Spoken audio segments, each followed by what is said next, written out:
ayan po.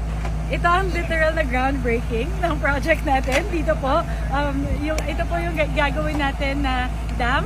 Pagkukumpuni po ng De Leon Dam dito sa Barangay Bulak, sa bayan ng Talavera. Kaya ito po, actually nasimulan na po. Kung makikita nyo, nandiyan na po yung ilang mga beams.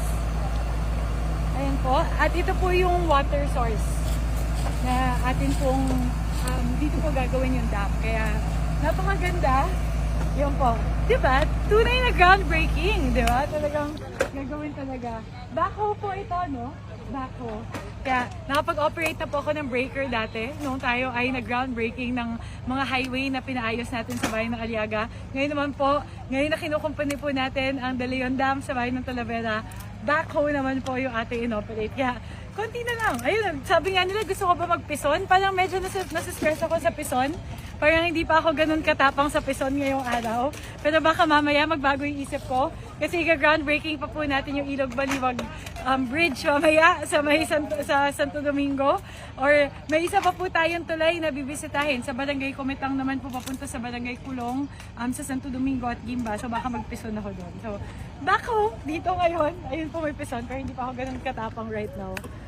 Pero mamaya na lang po. Pero ayan po, papakita lang po natin. Ito po yung ating project na kasalukuyang ginagawa dito po sa Barangay Bulak. Ayan po. Sinimulan na po. Ito po ay gate type na dam na ating gagawin. At 8 mga barangay po ang makikinabang dito sa ating proyekto. Yung mga nakapaligid po dito sa De Leon Dam sa bayan ng Talavera. At ang makikinabang po ay higit 1,000 na mga magsasaka dahil higit 1,200 hektarya po ng lupain yung masusuplayan po ng tubig nitong dam na ating kukumpunihin.